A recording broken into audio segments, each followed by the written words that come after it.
Bom cambada, essa lenda é muito antiga. Ela nasceu há muitas gerações, mas teve seu auge com um garoto chamado Aang, que não era só o último de seu povo, mas também o Avatar, o único capaz de dominar os 4 elementos e carregar o equilíbrio do mundo inteiro em suas costas. Mas lendas assim não terminam quando o herói vence, elas atravessam o tempo, e como o tempo, tudo muda. Então, um novo Avatar surge. Com a responsabilidade de trazer o equilíbrio ao mundo, e com o peso de um legado impossível sobre os ombros, ela inicia um novo ciclo. Essa é simplesmente a história de uma sucessora. Essa é a lenda de Korra.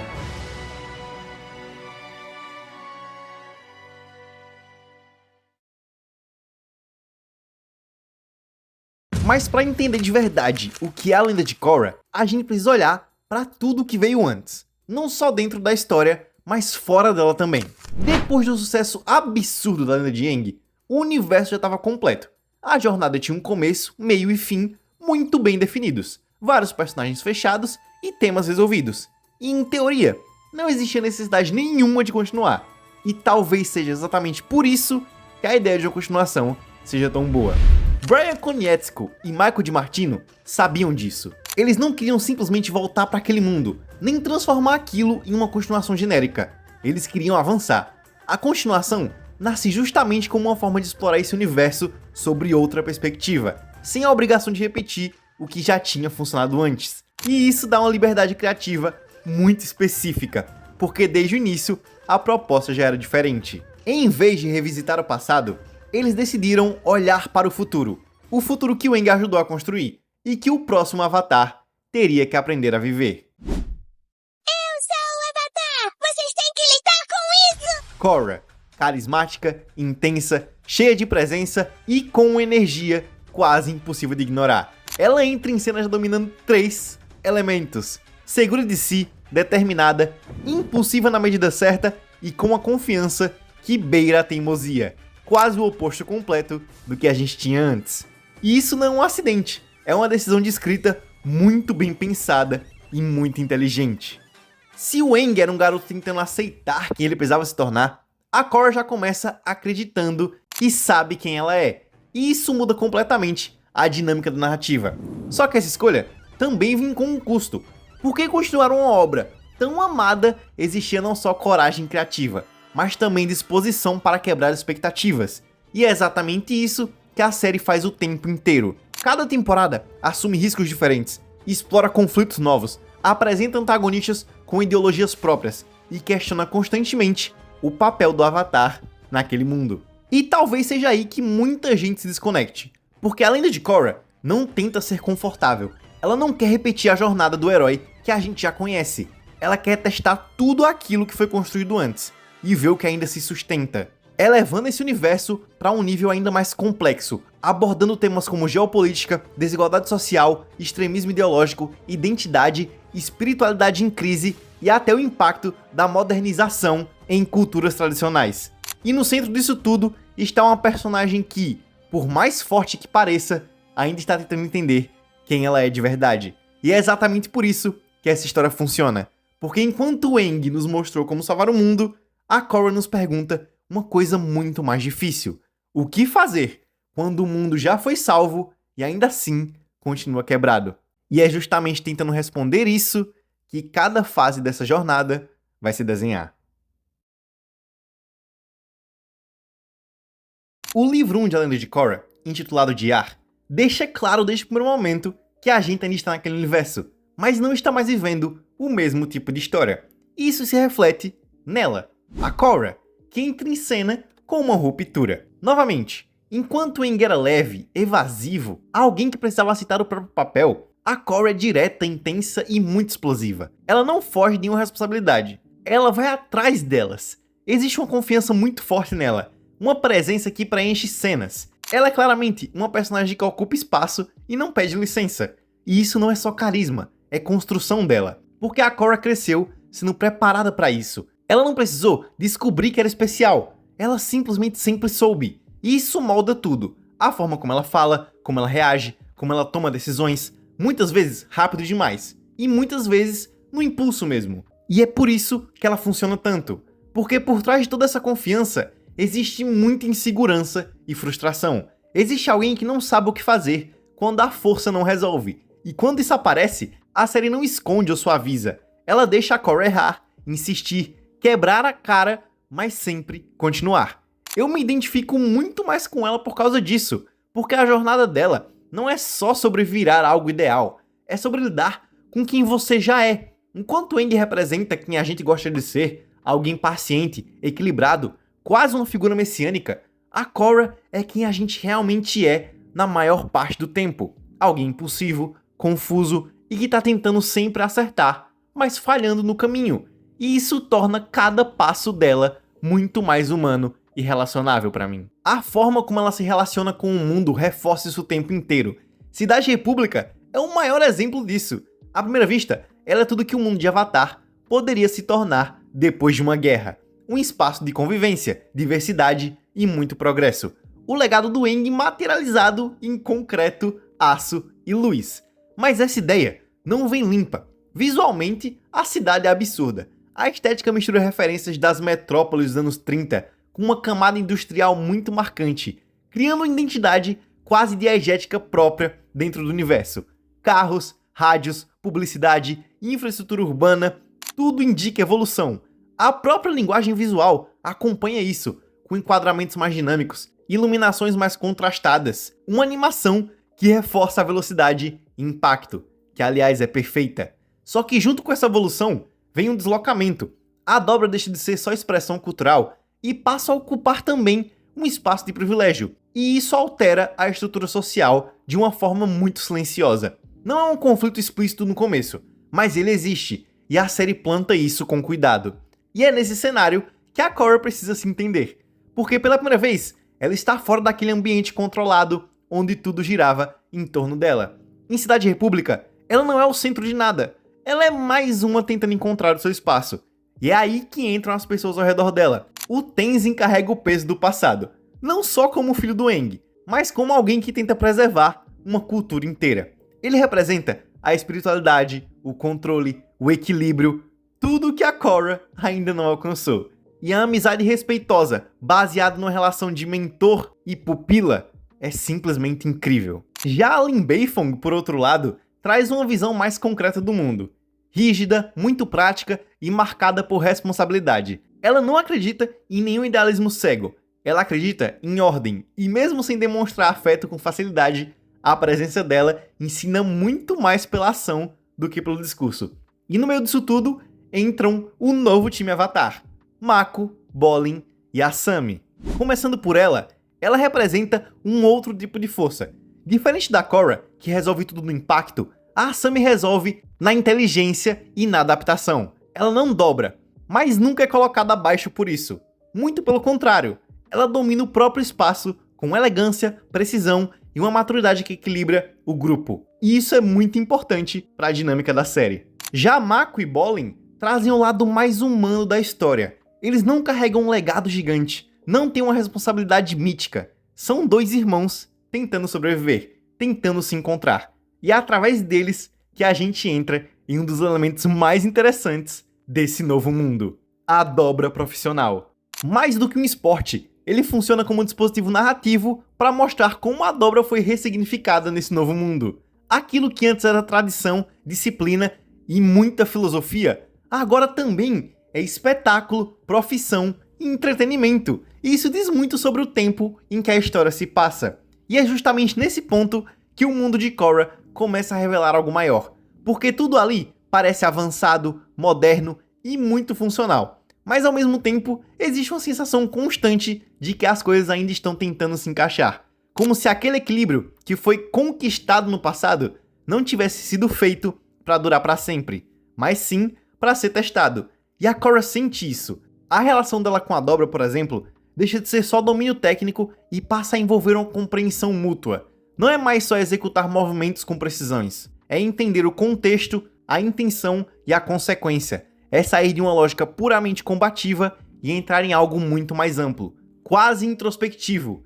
E isso não é natural para ela. A Korra foi moldada para agir e não para hesitar. E ainda assim, é nesse espaço de hesitação que ela começa a crescer. E isso diz muito sobre quem ela é naquele momento.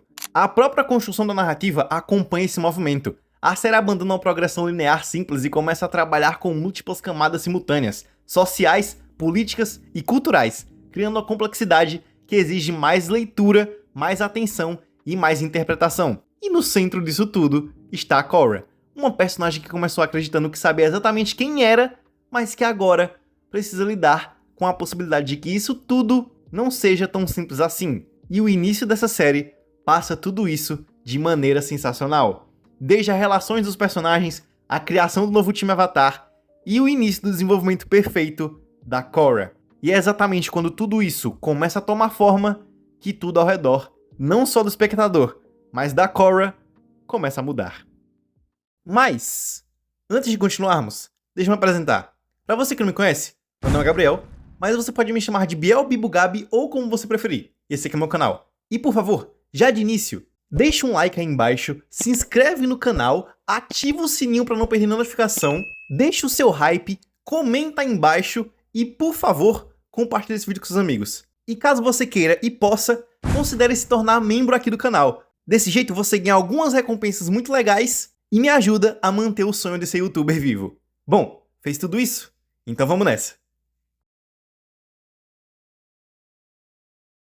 O início do livro 1 já deixa clara a mudança ao redor a partir do momento em que surge uma voz disposta a apontar todos os erros de Cidade República. Uma voz que se coloca como verdade. Uma voz que se apresenta como Amon, o libertador. Alguém que não enxerga a dobra como um dom, mas como uma ferramenta de opressão.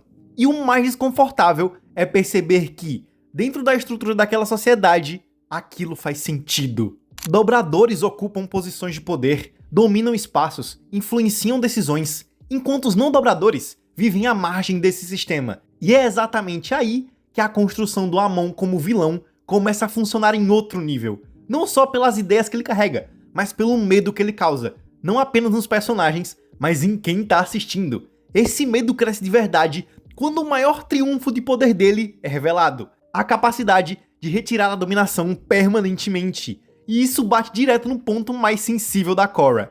Porque o arco dela nessa temporada gira em torno disso, da forma como ela se define através da dobra. Não só como avatar, mas como pessoa. As suas dominações são parte essencial de quem ela acredita ser. E a possibilidade de perder isso começa a corroer ela por dentro. Essa tensão é construída com muito cuidado ao longo da temporada. E não só fica nela. As relações entre os personagens acompanham esse peso de forma muito madura. Às vezes até leve, mas sempre coerente com o momento que eles estão vivendo. Isso reflete na cidade inteira, que começa a reagir ao conflito. Temos medo nas ruas, manifestações, opressão, tudo vai escalando até se concentrar em Tarlok, que surge como uma resposta direta a esse caos. Um personagem central dessa cidade, que acredita que aquilo pode ser controlado através de autoridade máxima, uma espécie de reflexo invertido do próprio Amon. Talvez não tão marcante quanto ele, mas ainda assim extremamente bem construído dentro da narrativa. E tudo isso se materializa em conflitos muito bem coreografados entre o time Avatar e os Chi bloqueadores, com cenas de ação absurdas e uma animação que se sustenta a cada momento. O roteiro também se mantém muito firme, amarrando bem tanto os conflitos maiores quanto os mais íntimos, como os dilemas amorosos e de amizade entre os personagens, que nunca parece deslocado, sempre dialoga com o que está acontecendo ao redor e com a atenção de cada cena. Até mesmo o conflito político ganha muitas camadas interessantes, como na trama do pai da Asami, que se conecta diretamente com o idealismo do Amon. A cidade inteira já tá em crise, e eles ficam em mais agonia ainda com isso. E é assim que o terreno vai se preparando para o que talvez seja uma das melhores viradas desse universo.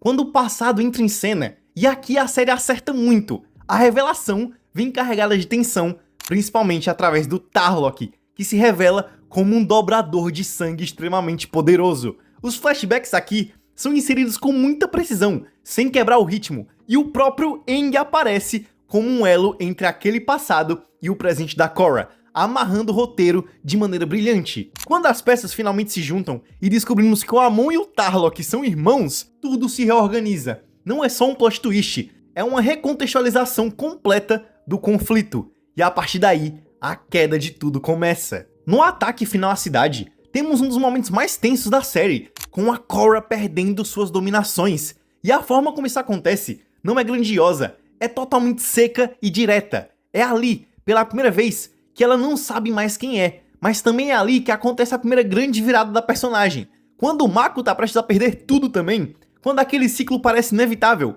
ela simplesmente reage, e a dobra de ar surge não como uma técnica, mas como um impulso, como algo que sempre esteve ali, mas que ela nunca tinha conseguido acessar de verdade. O confronto final com Amon não se resolve na força também, se resolve na exposição. Quando a água revela aquilo que ele sempre escondeu, a queda dele acontece, não só fisicamente, mas simbolicamente. O libertador ainda era um dobrador. E o fim dos dois irmãos é o ponto mais forte disso tudo. Não existe espetáculo, não existe discurso, só dois sobreviventes de uma história que nunca foi deles. Quando Tarlok toma a decisão final, aquilo não parece vingança, nem redenção. Parece encerramento. E o silêncio que vem depois disso pesa muito. A Korra fica com as cicatrizes. A perda das dominações não some de imediato, ela é sentida depois, no vazio, na frustração e na falta de direção dela. E é nesse estado que vem pra mim uma das cenas mais perfeitas de Avatar. O encontro com Aang não funciona como uma solução fácil, funciona como continuidade, como alguém que também já errou, que também já caiu e que entende exatamente aquele momento. Quando ele diz que, quando atingimos o nosso ponto mais baixo, é quando estamos abertos para a maior mudança, não é uma lição, é um reconhecimento. E é assim que a Korra se reconecta. E é assim que tudo muda. Depois disso, o mundo não segue em frente como se nada tivesse acontecido. Ele muda em camadas. Cada decisão abre algo novo, algo que não pode ser mais fechado. E o conflito deixa de ser só humano. O livro 2 mergulha direto nisso. A relação entre o mundo físico e o espiritual deixa de ser simbólica e passa a interferir diretamente na realidade.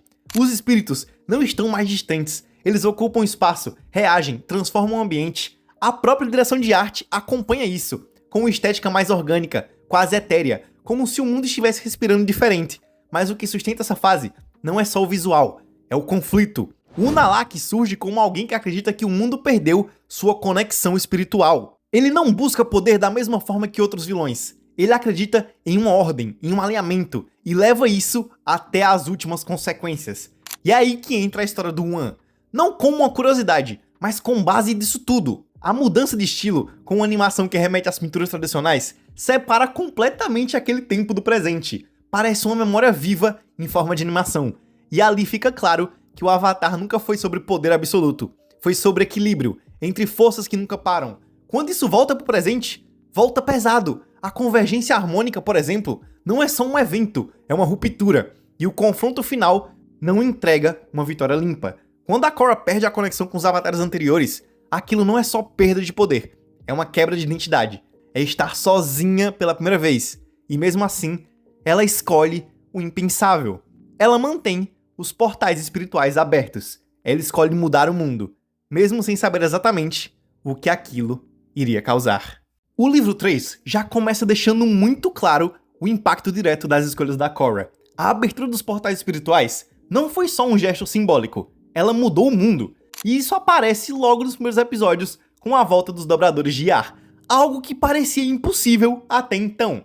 Não como um milagre, mas como uma consequência. E a série trabalha isso muito bem. A exploração volta a ser parte essencial da narrativa. O time Avatar percorre o mundo através dessas novas pessoas, lidando com realidades diferentes, com gente que não pediu por aquilo, que não quer carregar esse legado. E isso dá um peso muito mais humano para essa reconstrução. Não é só sobre restaurar algo perdido, é sobre entender o que esse novo mundo está se tornando. Mas enquanto essa reconstrução acontece, existe algo se movendo nas sombras. Zahir não entra na história como uma ameaça tradicional. Ele não é anunciado, ele simplesmente surge, e quando surge, já está pronto. Não tem ordem sendo explicada naquele momento, não tem construção gradual de poder, só presença, e uma presença assustadora, mais ainda do que a do Amon, por exemplo. Porque desde o primeiro momento, fica claro que ele não é só mais um antagonista. Zahir não é movido por ambição, não quer governar, não quer ocupar o lugar de ninguém. Ele é um pensador, Um homem filosófico que estudou o mundo, que entende suas estruturas e que questiona suas bases. E que chegou a uma conclusão: o mundo tá errado e precisa ser libertado. A sua ideologia é centrada em um conceito muito simples, mas extremamente perigoso: liberdade absoluta. Sem reis, sem governos, sem controle, um mundo onde cada pessoa existe sem correntes, sem imposições. E diferente de qualquer outro vilão, ele acredita nisso até o fim. Não existe megalomania, não existe ego inflado, existe convicção. E é justamente isso que torna tudo mais desconfortável. Porque em vários momentos faz sentido. A gente olha para o mundo que a série constrói, olha para a corrupção, para a opressão e entende de onde aquilo vem. Mas ao mesmo tempo, a série nunca deixa isso confortável. Porque a solução que ele propõe não resolve o problema, ela destrói tudo ao redor. E isso fica claro com a Rainha da Terra. A construção dela já estabelece um sistema falho, opressor e muito corrupto. E quando Zahir age, quando ele executa ela de forma fria, sufocando ela enquanto fala sobre liberdade, aquilo não é só um choque, é um ponto de ruptura. Porque ali o ciclo começa. Você remove um tirano e abre espaço para o caos. E esse caos não é teórico, ele se espalha. O mundo entra em colapso e a ideia de liberdade absoluta mostra o seu lado mais cruel. E no meio disso tudo, a série constrói alguns dos melhores arcos que esse universo já teve. Marco e Bolin lidando com suas origens, com suas conexões familiares e com o que significa permanecer naquele mundo. Tenzin carregando o peso absurdo de manter viva uma cultura inteira praticamente sozinho. Asami sendo o pilar essencial de um grupo. E a Lin, que talvez tenha aqui um dos arcos mais humanos de todos, misturando o físico e o emocional, o presente e o passado, numa construção que envolve identidade, família e até espiritualidade de uma forma muito mais interna. E no centro disso tudo, a Korra. Agora não só como avatar, mas como alguém que literalmente mudou o mundo que está vivendo. Uma espécie de progenitora desse novo equilíbrio, que começa a perceber que cada escolha sua gera consequências que ela não consegue mais controlar. E isso bate de frente com Zahir e com a Lotus Vermelha. Um grupo que não existe só como ameaça física, mas como extensão da ideia de Zahir. Cada membro carrega uma função, uma identidade muito bem definida e visualmente são alguns dos designs mais marcantes que essa série já apresentou. E o mais interessante é que a Korra rebate tudo isso. Ela enfrenta cada um deles, não só com força, mas com seus próprios ideais, com a sua moral, com a sua visão de mundo. Mas ao longo da temporada, essa moral começa a rachar. Não de forma abrupta, mas através do peso dos acontecimentos. E esses acontecimentos são brutais. O ataque aos Templos do Ar não é só uma batalha, é uma tentativa de apagar o que restou daquela cultura. As mortes dentro da Lotus Branca e da própria Lotus Vermelha mostram que ninguém ali tá seguro. A morte da Rainha da Terra redefine completamente o cenário político. A presença do Zuko também reforça o tamanho da ameaça, e os conflitos pessoais adicionam camadas emocionais que deixam tudo ainda mais pesado. Tudo isso vai levando para o início da catarse final, o confronto direto entre todos os protagonistas e antagonistas, onde cada arco começa a se fechar, até chegar no plano final de Zahir, que nunca foi derrotar a Korra, foi destruir ela. A captura não é só uma vitória, é o início de algo muito pior. O uso do veneno é uma das coisas mais cruéis que essa série já fez. Ele força o estado Avatar enquanto destrói o corpo dela por dentro. E quando ela entra naquele estado, não existe mais controle. É um estado feral e quase bestial. A luta que acontece ali não é só épica. Ela é violenta, desesperada, brutal. Cada movimento parece instável. Cada ataque carrega um peso absurdo. A Korra não está lutando só contra o Zahir. Ela está lutando contra o limite da própria existência. E ainda assim, ela continua. Mas a vitória não vem dela sozinha. Ela vem da união.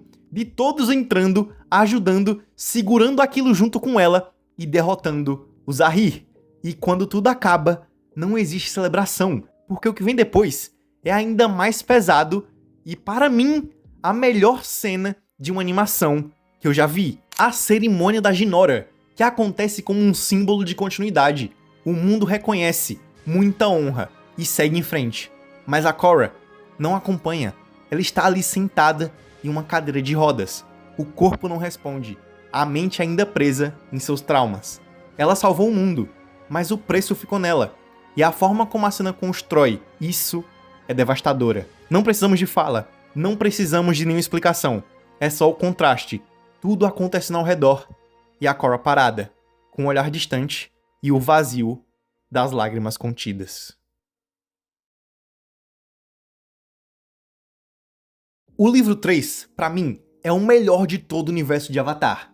Mas o livro 4 não fica muito pra trás. Aqui, vemos uma passagem de tempo de 3 anos e a evolução do mundo. Vemos os novos nômades do ar, o time Avatar seguindo em frente e uma construção final de mundo perfeita.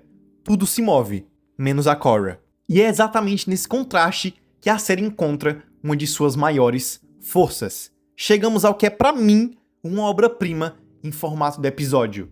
Korra sozinha. Um estudo primordial de personagem, quase cirúrgico, e a etapa final de uma construção que transforma ela, pra mim, na minha Avatar favorita. Vemos a Korra quebrada aqui, mas não é uma quebra superficial, momentânea ou até narrativa. É uma fragmentação interna, psicológica e enraizada. Existe uma exploração densa de um medo profundo, que não está mais ao redor dela, mas dentro da sua própria psique, contaminando sua percepção, seus movimentos e a sua própria identidade. E vemos ao mesmo tempo o que pra mim é o retrato mais honesto, sensível e brutal de um processo de recuperação. Falando de mim mesmo agora, eu já passei por processos de recuperação mentais e físicos difíceis, e eu sei muito bem o que é essa jornada que a Korra tá passando aqui. E a série entende isso de uma forma quase assustadora, de tão precisa. A dor de se levantar e se reerguer é a pior de todas. Ela é lenta, arrastada e desgastante. E essa lentidão é perfeitamente construída, através das paisagens contemplativas, dos enquadramentos mais abertos, das expressões introspectivas. A gente sente o peso do mundo passando, e o quanto pra ela, nada realmente anda. É um estado de estagnação emocional que se traduz visualmente de maneira impecável. E no meio disso tudo, vemos até o início da Korra Sami, mas através de cartas simbólicas. E existe também uma evolução simbólica da própria força da personagem, construída através de vários elementos visuais extremamente bem pensados, de escolhas de direção que não explicam, mas fazem o espectador sentir. São cenas que me fizeram refletir profundamente ao ponto de eu simplesmente parar em silêncio e contemplar a personagem de uma forma que eu nunca tinha feito antes. É um encerramento perfeito do arco que começou com a cena final do livro anterior, e que aqui se concretiza como um recomeço. E esse recomeço ganha forma em um dos momentos mais poderosos de todo o universo, quando a Korra corta seu cabelo. Aquilo não é só uma mudança estética, é uma ruptura simbólica. É a desconstrução da identidade anterior e a aceitação de uma nova versão de si mesma. E a partir disso, o encontro com a Toph eleva tudo ainda mais. Ela rompe qualquer possibilidade de autoindulgência e obriga a Korra a encarar aquilo que ainda está preso dentro dela. E é nesse embate que acontece uma verdadeira transcendência no quesito de superação espiritual. Definitivamente, um dos melhores episódios de todo o universo Avatar. A volta da Korra nos episódios seguintes é impecavelmente construída também, com uma progressão deliberadamente lenta e quase orgânica, respeitando cada etapa do processo dela. E isso se dá também graças à presença da vilã final da série, a Kuvira, que não surge como uma ameaça escondida, ela surge como uma força consolidada. Uma líder que não atua nas sombras, mas na luz, que impõe ordem, estrutura, disciplina e controle absoluto sobre o reino da Terra, com o objetivo claro de unificação e estabilidade. E o mais desconfortável nisso tudo é que funciona. Ela resolve problemas reais, ela traz resultados concretos, e é exatamente isso que a torna tão perigosa. E é nesse ponto que ela se torna um reflexo direto da Korra, uma versão que escolheu controlar tudo, enquanto a Korra, depois de tudo que viveu, entende que equilíbrio não é controle absoluto, mas sim adaptação, compreensão e aceitação. E isso reverbera em todos os personagens. Mako, Bolin, Tenzin, Lin, Asami e a própria Korra recebem aqui encerramentos de arco extremamente bem construídos, com resoluções que trabalham construção de personagem, payoff emocional e coerência narrativa de forma precisa. Existe uma convergência de arcos que une desenvolvimento individual com resolução coletiva, algo muito difícil de se fazer e que a série executa com maestria. A Batalha de Zalfo, inclusive, já antecipa isso, funcionando como um microcosmo do conflito final, tanto no aspecto plot-driven como character-driven, criando uma simetria narrativa que fortalece ainda mais o clímax. E esse clímax, a derrota da Kuvira não vem apenas pela força, mas pelo entendimento, pelo reconhecimento, quando a Korra olha pra Kuvira e entende o peso de tentar carregar o mundo inteiro sozinha. Aquilo deixa de ser um confronto e passa a ser um espelho. E é isso que torna essa resolução tão poderosa. Logo após isso, tem uma das melhores trocas de diálogos de toda a série, Korra e Tenzin, falando sobre ar, espíritos, mudança e equilíbrio. Não como conceitos fechados, mas como processos vivos, mutáveis e imperfeitos. E é ali que se consolida tudo que a Korra se tornou. E o final não tenta ser grandioso, ele escolhe ser verdadeiro.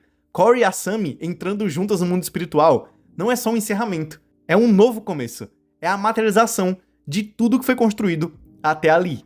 Em silêncio, em conexão, em presença. E naquele momento, depois de tudo que foi quebrado, de tudo que foi perdido, de tudo que precisou ser reconstruído, o que resta não é perfeição, é paz. E talvez isso seja ainda mais poderoso. A Lenda de Korra marcou muito a minha vida. É uma série que, assim como a Lenda de Aang, me ensinou coisas que eu nunca vou esquecer. Ensinamentos que me ajudaram ao longo da minha vida e momentos que me fizeram enxergar tudo ao meu redor de maneira mais ampla e abrangente. Como eu já disse antes, a Korra é uma personagem com a qual eu me identifico muito. Pela personalidade, pela impulsividade, mas principalmente pelo amadurecimento. Eu me lembro exatamente de quando eu assisti a série pela primeira vez, quando eu era criança. De como foi ver a Korra enfrentando o Amon, lidando com os espíritos, perdendo conexões, mudando completamente o rumo da própria vida. E ainda assim, encontrando equilíbrio no fim. Isso pra mim é uma das melhores construções de personagens que eu já vi em uma animação. E definitivamente uma das obras mais especiais da minha vida. E é bom ver que hoje em dia a série ganhou mais amor e reconhecimento. Ver o grande público, e principalmente os fãs desse universo, passarem por um certo processo de revisão crítica e começarem a enxergar o valor real da obra é incrível. E de certa forma, o próprio amadurecimento do público acompanhou o que a série sempre propôs. Porque durante muito tempo, o que mais se via era uma recepção contaminada por um tipo de espectador extremamente limitado, com uma visão reducionista quase diegético superficial que se prendia a discussões vazias como quem é o mais forte, qual personagem é melhor, ou qualquer outro argumento sem um mínimo de rigor crítico. E isso sem falar de quem rejeitou a série por motivos ainda mais problemáticos. Gente que simplesmente não gostou porque a protagonista era mulher, por algum preconceito estrutural, por rejeição à relação entre Korra e Asami, ou por puro saudosismo acrítico, incapaz de aceitar qualquer evolução narrativa. Esse tipo de gente nem sequer deveria ter fala, já que esse tipo de leitura não só empobrece a obra, como ignora completamente o que ela está tentando dizer. E uma frase do próprio Bryan Konietzko, que resume isso perfeitamente,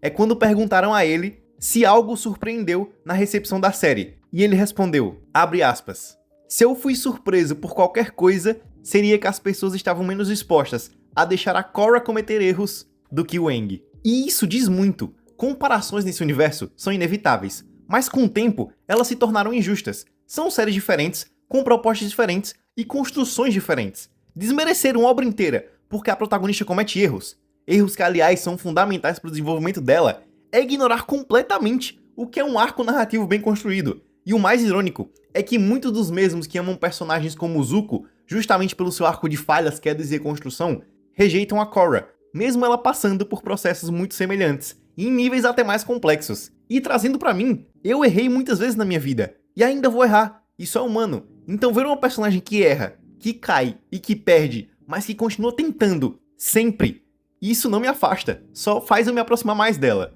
Não é porque a Korra perdeu a conexão com os avatares anteriores que ela se torna uma personagem ruim. Isso é uma escolha narrativa com peso, consequência e significado. As duas séries, pra mim, são quase perfeitas. Tem seus defeitos, claro, mas também tem acertos gigantescos, mundos ricos e personagens muito memoráveis. E é muito bom ver que hoje em dia existe esse reconhecimento. Ver que pessoas que antes estavam presas à série original deram uma nova chance pra Korra e finalmente conseguiram enxergar o que sempre esteve ali. E talvez o motivo de eu gostar tanto dessa obra seja porque, desde a primeira vez que eu vi, eu reconheci ela pelo que ela era. Não por argumentos vazios, não por comparações rasas, mas pelo sentimento. Eu era só uma criança que via beleza naquilo. E hoje, como adulto, eu vejo ainda mais. E é incrível perceber que essa mesma beleza, que me tocou lá atrás, hoje é compartilhada por tantas outras pessoas. O amadurecimento que a série tanto fala, aconteceu de verdade com muita gente. E pra finalizar, quando eu era criança, essa foi a série que me ensinou tanta coisa que, de verdade, ajudou a moldar quem eu sou. Eu não era uma criança com muitos amigos, eu era bem fechado. E essa foi uma das obras que mais me trouxeram conforto, alegria e companhia. E no ano passado, eu passei por um momento muito difícil da minha vida. E quando eu voltei pra essa história, na minha reassistida anual, ela me ajudou de novo. Me ajudou a sair de um lugar escuro. Me ajudou a enxergar o mundo com mais cor. E talvez seja isso que faz uma obra ser realmente especial. Não é só o que ela conta, é o que ela muda dentro de você. Porque no fim, algumas histórias não servem só pra serem assistidas. Elas servem pra te lembrar que, mesmo depois de tudo quebrar, ainda existe um caminho de volta pra luz. Bom, cambada, esse vídeo vai ficando por aqui. Eu espero muito que vocês tenham gostado. E se vocês gostaram, por favor, cogitem em fazer aquelas coisas chatas, sabe? Daquele papo de youtuber que eu disse antes. Deixar o like, se inscrever, compartilhar. Vocês que fazem isso valer muito a pena. Muito obrigado a todos vocês. E um grande obrigadíssimo a todos os membros aí do canal que estão aparecendo na tela agora. Vocês fazem o meu sonho se tornar realidade. Muito obrigado. E caso você queira se tornar membro do canal, já sabe, é só apertar o botãozinho aí embaixo para ganhar algumas recompensas e me ajudar no meu sonho. Avatar é algo muito importante pra mim. Eu amo essa franquia, eu amo a lenda de Aang, a lenda de Korra, os quadrinhos, jogos, o que for. E fazer esse vídeo foi algo muito difícil. Colocar todos os meus sentimentos nesse roteiro foi algo completamente estressante. Não só escrever, como gravar, como editar, mas no final, tudo valeu muito a pena. Como todos os outros vídeos aqui do canal. Bom, cambada, era só isso. Até a próxima. E, como sempre, que a força esteja com vocês.